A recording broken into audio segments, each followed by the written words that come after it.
Assalamualaikum warahmatullahi wabarakatuh. Salam sejahtera bagi kita semua. Perkenalkan, nama saya Indro Prakoso. Saya adalah dosen jurusan Teknik Industri Universitas Jenderal Sudirman. Kali ini saya akan menyampaikan video untuk PDD UKT-PT, penyusunan dokumen pernyataan diri dosen dalam unjuk kerja Tridharma Perguruan Tinggi. Saya bekerja sebagai dosen melaksanakan kewajiban Tridharma. Yang pertama adalah pengajaran pendidikan, kemudian penelitian, lalu pengabdian, kemudian ditambah dengan penunjang. Video kali ini saya akan menyampaikan bagaimana kegiatan pengajaran saya lakukan selama menjadi dosen.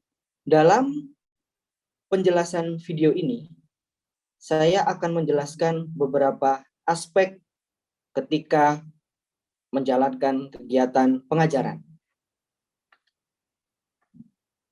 Yang pertama adalah prinsip yang saya gunakan. Di sini menggunakan prinsip Delivery Interaction and Assessment atau DIA, di mana delivery adalah kita akan mendeskripsikan capaian pembelajaran, lalu bahan kajian, dan jumlah sumber referensi.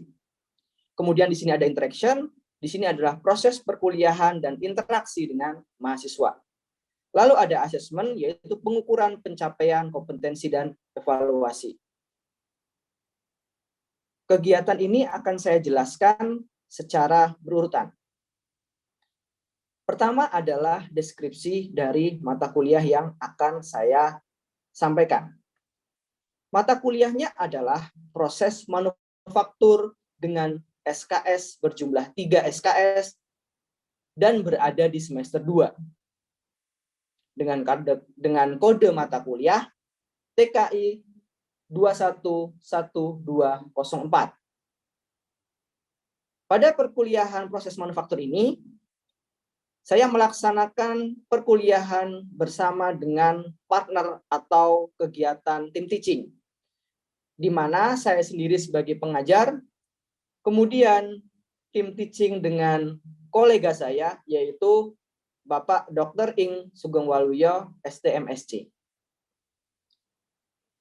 Mata kuliah ini tidak memiliki mata kuliah prasyarat. Dan mata kuliah ini memiliki deskripsi. Proses manufaktur adalah mata kuliah wajib yang mempelajari jenis-jenis proses pembentukan material, permesinan, dan finishing, beserta karakteristik dan pemakaiannya dalam industri manufaktur. Mahasiswa diharapkan mampu membuat rencana proses untuk suatu produk tertentu yang diberikan serta dapat menjalankan rencana proses yang dibuat pada benda kerja nyata dengan proses permesinan. Dasar-dasar proses manufaktur modern, proses pengecoran, proses pembentukan permesinan, itu dijelaskan secara umum dan detail. Kemudian ada proses plat metal, teori proses permesinan, teknologi pahat, mesin dan operasi permesinan, proses gerinda, proses pengelasan, membuat rencana proses dan dari suatu benda kerja yang diberikan. Lalu memilih parameter proses yang diperlukan untuk membuat benda kerja. Nah, di sini dalam mata kuliah ini juga dijelaskan tentang kebaharuan pada teknologi-teknologi yang digunakan dalam proses manufaktur, seperti pengenalan Computer Aided Manufacturing atau CAM, lalu pengenalan additive manufacturing, di mana di teknik industri sudah memiliki mesin additive manufacturing sederhana, yaitu 3D printing. Kita melaksanakan perkuliahan secara langsung, praktik dengan mesin 3D printing. Kemudian pengenalan konsep green manufacturing, tahap-tahap perancangan produk, dan tidak ada mata kuliah prasyarat pada mata kuliah ini. Kemudian capaian pembelajaran. Pada mata kuliah proses manufaktur ini terdapat 3 capaian pembelajaran sesuai dengan kurikulum Teknik Industri Universitas Jenderal Sudirman tahun 2021. Yaitu ada CPL 1, menguasai konsep teoritis sains alam, aplikasi matematika rekayasa, prinsip-prinsip rekayasa engineering fundamentals, sains rekayasa dan perancangan rekayasa yang diperlukan untuk analisis dan perancangan sistem terintegrasi. Yang kedua yaitu CPL 5, mampu menerapkan matematika sains dan prinsip rekayasa engineering principles untuk menyelesaikan masalah rekayasa kompleks pada sistem terintegrasi, yaitu meliputi manusia, material, peralatan, energi, dan informasi. Kemudian CPL 10, mampu memilih sumber daya dan memanfaatkan perangkat, perancangan, dan analisis rekayasa berbasis teknologi informasi dan komputasi yang sesuai untuk melakukan aktivitas rekayasa. Dalam mata kuliah proses manufaktur ini terdapat capaian pembelajaran mata kuliah atau CPMK, yaitu mahasiswa mampu membuat rencana proses untuk suatu produk tertentu yang diberikan serta dapat menjalankan rencana proses yang dibuat pada benda kerja nyata berdasarkan pemahaman material serta karakteristiknya dengan proses permesinan. Outcome dari pembelajaran mata kuliah proses manufaktur ini adalah, pertama, mahasiswa mampu menyusun rencana pemrosesan sebuah produk nyata, mahasiswa mampu menjelaskan kegunaan material dan karakteristiknya dalam proses manufaktur, mahasiswa mampu menyusun laporan hasil proses pembentukan suatu produk nyata, mahasiswa mampu mempresentasikan dengan baik proses produksi benda nyata, mahasiswa mampu bekerja sama dalam tim dalam perencanaan dan pelaksanaan proses pembuatan benda nyata. Mahasiswa juga mampu mengevaluasi sebuah proses pembentukan benda nyata. Mata kuliah proses manufaktur ini dibantu atau disempurnakan oleh mata kuliah praktikum proses manufaktur yang berada di selanjutnya, yaitu semester selanjutnya, materi pembelajaran dalam proses manufaktur, di mana ini adalah materi yang disampaikan sebelum ujian tengah semester atau 1 sampai pertemuan ke-7, di mana di sini ada dasar-dasar proses manufaktur modern, pengenalan dan secara fundamental kita kenalkan kepada mahasiswa apa itu proses manufaktur, dan memberikan visual secara umum dan mudah penyampaiannya kepada mahasiswa agar mahasiswa mulai memahami dan aware terhadap proses manufaktur. Di sini ada perkembangan proses manufaktur modern, material teknik, sejarah proses manufaktur, lalu mulai masuk ke industri 4.0, kemudian langsung khusus masuk ke proses manufaktur sendiri, di mana secara umum ada proses operation dan ada proses assembly. Proses operation di sini dijelaskan beberapa proses yang secara umum dan sering kita jumpai di industri nyata, seperti peleburan dan pengecoran logam, lalu proses plat metal, lalu juga properti polimer, ekstrusi, spinning, lalu proses coating, lalu ada metalurgi serbuk, proses metalurgi serbuk secara umum, lalu jenis-jenis metalurgi serbuk. Dan metalurgi serbuk ini adalah salah satu dari proses operation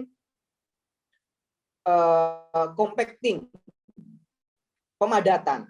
Sehingga kita tidak menjelaskan hanya pada metal saja, tapi pada material yang lain seperti serbuk kayu.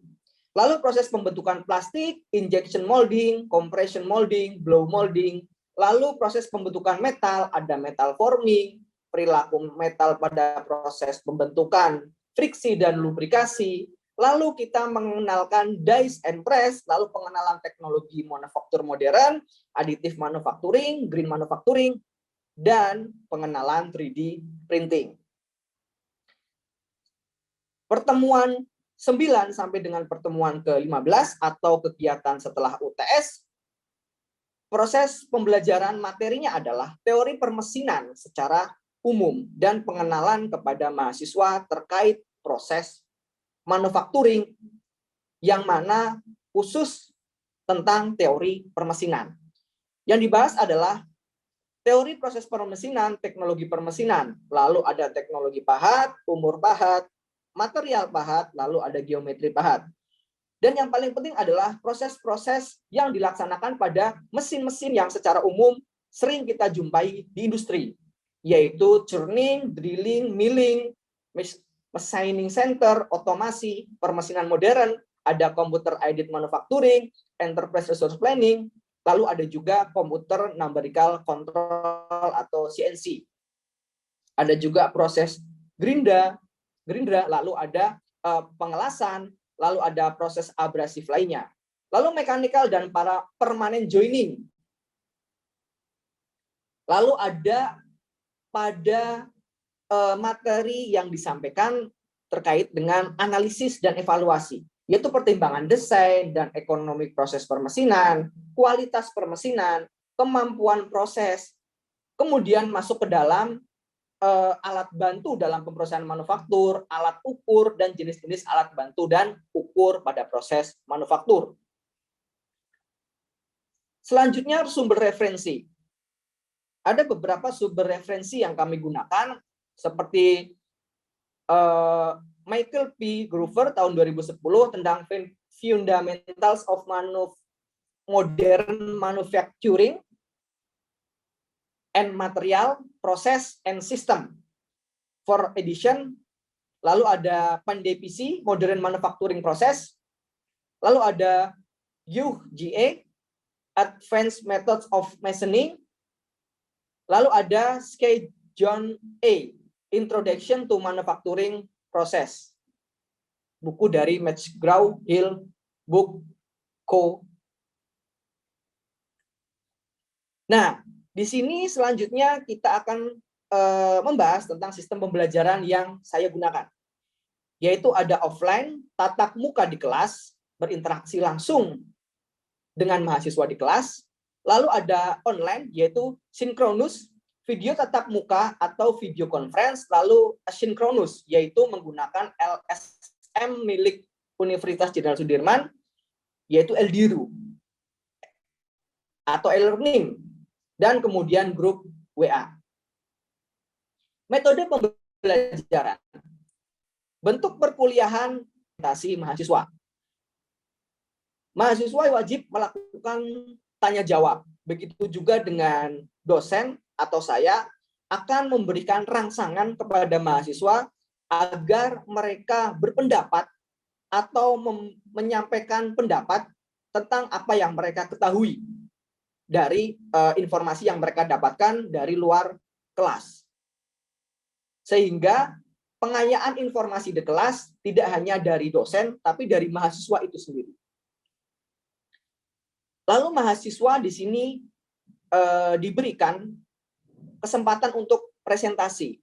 Presentasinya adalah presentasi kelompok, di mana mahasiswa diberikan tugas untuk terjun ke lapangan, mencari proses manufaktur yang sederhana, lalu disampaikan di kelas, dianalisa, lalu dievaluasi. Kemudian media yang saya gunakan adalah komputer, LCD proyektor, internet, dan gadget.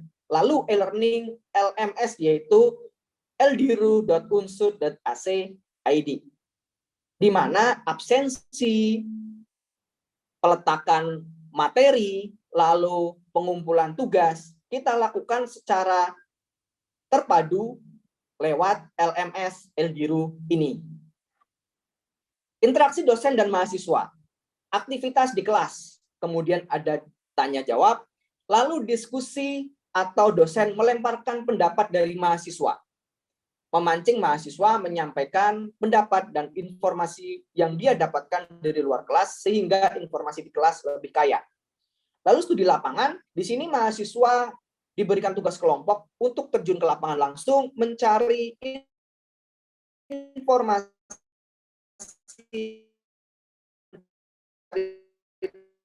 pembelajaran di lapangan. Dan saya menggunakan video kita tampilkan untuk menunjukkan secara visual beberapa model manufaktur atau proses manufaktur yang sangat susah kita jumpai di lingkungan sekitar.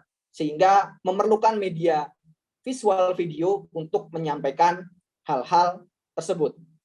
Lalu ada Eldiru melalui form, lalu ada WA Group, lalu saya memberikan feedback hasil ujian mahasiswa via Eldiru. Mahasiswa akan mengerjakan beberapa evaluasi, misal kuis atau UTS atau UAS. Nanti di Eldiru ada fitur memberikan feedback kepada mahasiswa, sehingga mahasiswa mengetahui hasil evaluasi dosen terhadap pekerjaannya yang dia kerjakan lewat UTS atau mungkin kuis. Lalu ada evaluasinya. Evaluasinya saya menggunakan post-test atau kuis. Post-test di sini saya letakkan di akhir pertemuan setiap pertemuan. Melakukan perkuliahan, setelah melakukan perkuliahan, diskusi, interaksi, kemudian di akhir perkuliahan 5 menit sampai 10 menit, saya memberikan post-test dari materi yang saya sampaikan sebelumnya, yang kita diskusikan sebelumnya, saya memberikan post-test. Post-test itu akan saya kumpulkan setiap pertemuan dan akan saya compare menjadi nilai tugas dan kuis mahasiswa. Lalu ada tugas kelompok, tugas lapangan, lalu ada ujian tertulis, yaitu UTS dan UAS. Berikut ini adalah video pembelajaran saya secara langsung di kelas. Baik, bismillahirrahmanirrahim. Assalamualaikum warahmatullahi wabarakatuh. Waalaikumsalam warahmatullahi wabarakatuh. Selamat siang teman-teman semuanya. Selamat siang. Oke, kita hari ini akan melanjutkan perkuliahan kita, di mana mata kuliahnya adalah proses manufaktur. Ini ada di pertemuan ketiga, gitu ya. Nah, sebelum kita mulai, alangkah baiknya kita berdoa dulu agar kegiatan pada siang hari ini berjalan dengan lancar. Berdoa dipersilahkan. Oke, baik, cukup. Kita cek Eldiru dulu. Teman-teman udah pada absen atau belum? Belum. Silakan yang belum absen. Yang belum absen silakan absen. Absen siapa nih? Sebanyak nih. Narisa ada? Ada. Meisa? Oke, Rahmat. Hadir, Pak. Di sini kita belajar tentang proses manufacturing yang terlihat, gitu ya. Secara umum kemarin proses manufaktur dibagi menjadi dua ya, proses operation dan proses assembly, betul. Nah, kali ini kita membahas proses operation selain dari yang kemarin. Minggu kemarin kita bahas apa? Pengecoran, ya, pengecoran logam. Di mana prosesnya adalah gimana ngecor tuh? Memanaskan gitu ya, melelehkan atau materialnya ya tadinya padat kemudian kita cairkan, dimasukkan ke dalam cetakan, kemudian cetakan itu dibongkar sehingga menghasilkan bentuk dan geometri dari produk yang kita inginkan. Biasanya itu adalah proses operation. Bisa jadi setelah proses operation ya produk hasil cor tadi itu kita assembly dengan produk-produk yang lain. Partikulat itu apa? Bahasa gampangnya serbuk, betul, atau serpihan-serpihan kecil gitu ya, partikel-partikel kecil. Nah, kalau minggu kemarin kita bahas pengecoran, itu kan materialnya bisa jadi bentuknya balok gitu ya, atau mungkin juga dipanaskan cair. Nah, kali ini materialnya bentuknya serbuk. Kalau yang kita sering jumpai mungkin di Olimpik ya, mungkin harganya juga grade-nya beda-beda. Ada yang halus, ada yang partikelnya yang tuyul seamonnya, yang penting dipadetin akhirnya jadi meja. Ada yang tahu nggak kelemahannya biasanya apa? Yang mungkin di rumah ada yang pakai Olimpik, biasanya pakai sih. Yang bukan Olimpik ya itu namanya ya. Namanya itu adalah particular board, namanya materialnya.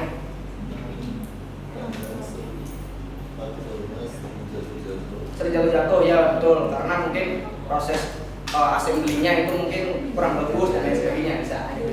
Ada yang lain nggak? Kira-kira? Coba bayangin banjir, lapuk, hancur gitu ya.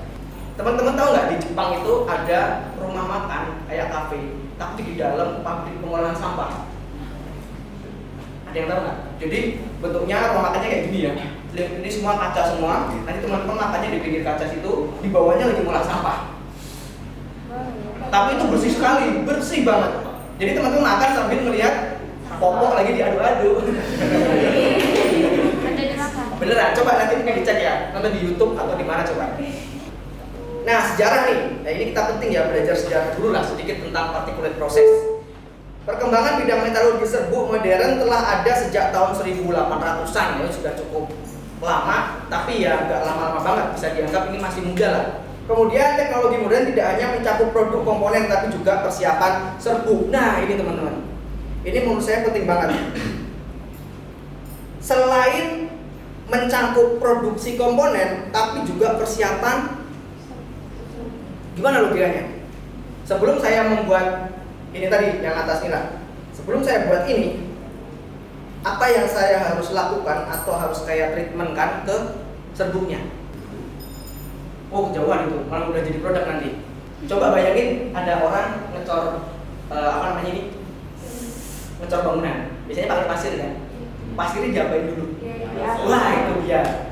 Makanya teman-teman ada engineering serbuknya dulu. Powder engineering itu ada. Jadi kita mencoba mempelajari dan merekayasa material yang nantinya bentuknya akan menjadi serbuk. Teknologi pemrosesan logam di mana bagian-bagiannya diproduksi dari bumbu logam.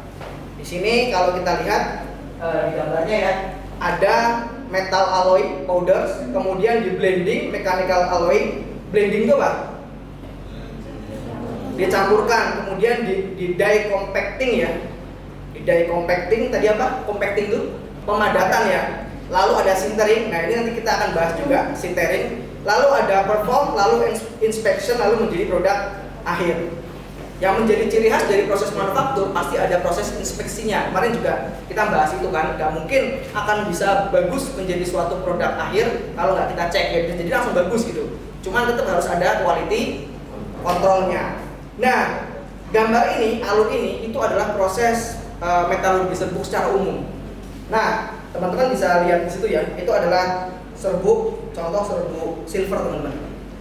Serbuk silver ya, kemudian menjadi produk material silver yang dimana bentuknya bulat sama silindris. Dimana pertamanya adalah material serbuk, kemudian di compact gitu ya, kemudian atau die compacting, upper punch dan lower punch ya, kayak ditekan gitulah, dipukul gitu ya, ditekan, kemudian menjadi work bearing sintering. Ini sintering ya. Sintering itu ada ininya nih, ada uap-uapnya. Nah, kalau kita lihat gambar model ada uap-uapnya berarti diapain? Dipanasin ya, betul. Sintering itu kayak di oven. Bubuk dapat didefinisikan sebagai padatan partikulat yang terbagi menjadi halus, kecil-kecil. Geometri serbuk individu dapat ditentukan oleh atribut berikut: ukuran dan distribusi partikel, bentuk partikel dan struktur internal, dan luas permukaan. Nah, ternyata sampai segitunya. Luas permukaan debu seperti apa? Kita tarik ke belakang, mana aja sih proses-proses atau hal-hal yang mempengaruhi produk tersebut menjadi reject. Bisa jadi dari materialnya yang jelek gitu ya, bisa jadi dari proses sink materialnya kurang bagus dan lain sebagainya. Nah, ukuran dan distribusi partikel, ada yang namanya meshing ya, istilahnya adalah auto mesh powder. Jadi kita melakukan ya di filter dulu ya, atau namanya disaring dulu gitu kan. Biasanya proses ini bisa jadi dari supplier atau bisa jadi ada di tempat produksinya, tergantung dari spesifikasi dan kebutuhan dari material yang kita inginkan gitu. Karakteristik gesekan dan aliran antar bagian juga mempengaruhi dari proses ini, terutama dari material yang kita gunakan. Gesekan antar partikel mempengaruhi kemampuan bubuk untuk mengalir dengan mudah dan mengemasnya dengan bagus. Nah, ini pengaruh dari materialnya tersebut. Yang mungkin lagi pas materialnya mau dikirim gitu ya, di packaging dan lain sebagainya, itu mempengaruhi. Begitupun mempengaruhi pada proses metalurgi serbuknya yang tadi loh. Kan ada proses mengalir ke bagian compacting tadi. Kalau itu tidak bagus alirannya, ya jelas pasti akan mempengaruhi compactingnya. Each of the ingredients that will comprise the desired part Ya, are mixed in proper proportion Wah, ini ya, into a ini saya uniform blend. ada ingredient, kemudian apa namanya? The proportion of ingredients is already Kita harus present in each part. mengengineerkan juga In dari either materialnya. case, Ketika sudah additives di such as binders and lubricants mixing, are ya akan usually menjadi added. serbuk yang menyatu. Di mana serbuknya itu dialloy dulu, di mixing dulu, dikasih campuran lah. Bisa jadi itu menjadi campuran pengikat dan lain sebagainya agar tidak gampang.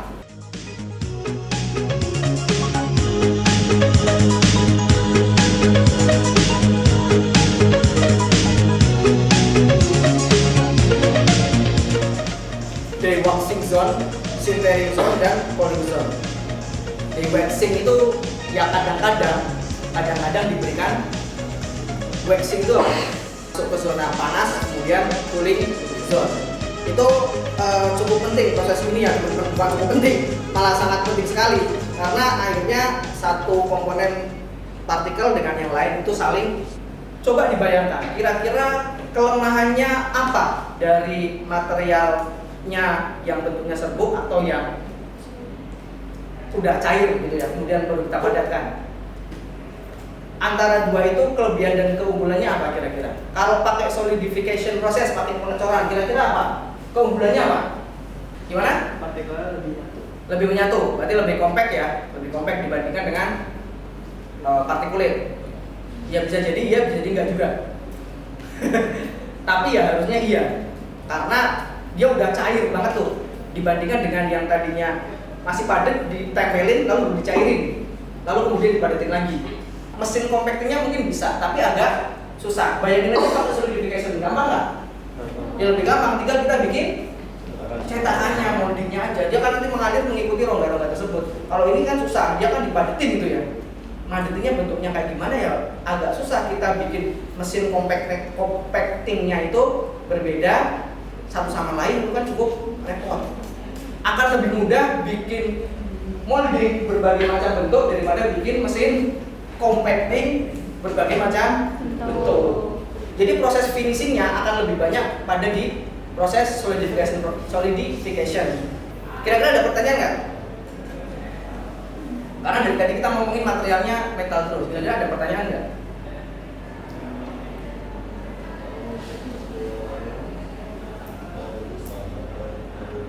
Oke, kalau materialnya lain gitu ya, kira-kira ada bedanya atau sama gitu ya? Kalau kita menggunakan konsep yang seperti metal partikulit metal ini, mungkin yang paling gampang mendekati adalah yaitu material kayu. Nah, ini kita mengalir ke produk kayu karena dalam kehidupan sehari-hari selain besi ya, atau metal, atau iron, atau apapun yang paling dekat dengan kita adalah kayu dan plastik. Ada yang disebut dengan particle board atau low density fiber board. Dibuat dari kumpulan potongan-potongan kecil kayu, serutan kayu, bubuk dan serat kayu yang dicampurkan menjadi satu dengan resin sintetis. After the cooling and conditioning phase, further processing by sanding, coating, etc. Jadi Pak Sugeng lah sedang berusaha membuat plan baru gitu ya, pilot plan untuk pengolahan sampah tersebut gitu ya, secara terkonek lah antar satu sama lain itu apa ya istilahnya itu ya, terintegrasi. Jadi mesinnya itu nggak jauh-jauh lah, terintegrasi aja kayak yang di video tadi. Cuman gimana caranya biar bersih gitu ya, susah banget itu. Emang nggak susah lah membuat manajerial lantai produksi itu menjadi lebih bersih itu susah. Cukup? Cukup ya. Baik, terima kasih teman-teman untuk hari ini. Mohon maaf jika ada salah-salah kata. Apapun yang kita dapatkan semoga menjadi manfaat ya bagi kita semua. Karena kegiatan pada siang hari ini berjalan dengan lancar, alangkah baiknya kita berdoa dulu. Berdoa dipersilahkan. Oke, baik, cukup. Mohon maaf jika ada salah-salah kata. Khairul kalam, jaga kesehatan. Assalamualaikum warahmatullahi wabarakatuh. Demikian video PDD UKT-PT penyusunan dokumen pernyataan diri dosen dalam unjuk kerja Tridharma Perguruan Tinggi oleh saya Indro Prakoso, dosen dari Program Studi Teknik Industri Universitas Jenderal Sudirman. Terima kasih atas partisipasinya. Mohon maaf. Assalamualaikum warahmatullahi wabarakatuh.